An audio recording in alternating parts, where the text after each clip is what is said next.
Είναι δυο πριγκίπισσες γοργόνες. Με ένα σμπάρο δυο γοργόνες. Φωνή του ροζ μαργαριταριού. Φωνή του γαλάζιου μαργαριταριού.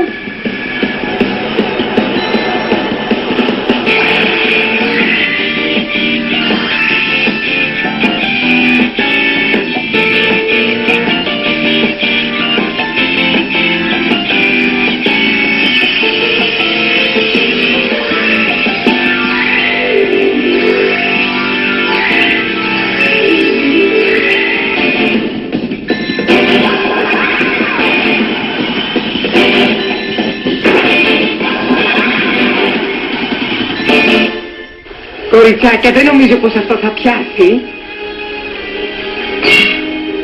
Ειδικά. Αν χτυπήσουμε πρώτες. Δεν με πέτυχε. Τώρα θα δείτε. Εσείς οι δύο χαλάσατε την ευκαιρία της φίλης μου να μάθει την αλήθεια. Λουτσία, εσείς κάνουμε να πληρώσουν. Αυτό είναι το τραγούδι της Γοργόνας. Ξεκινάμε. Με παρέσυρε η άβρα κάποιο δίληνου κι είμαι εδώ στα κροτήρι του ουράνιου τόσου. Μια μελωδία στα αυτιά μου ακόμα αντιρρυχεί. Μια ζωή γλυκά θα μ' ακολουθεί και τα πουλιά δες πως πετούν ως τον ήλιο να φτάσουν. Μα ξέρω τον δρόμο, εγώ θα στο πω.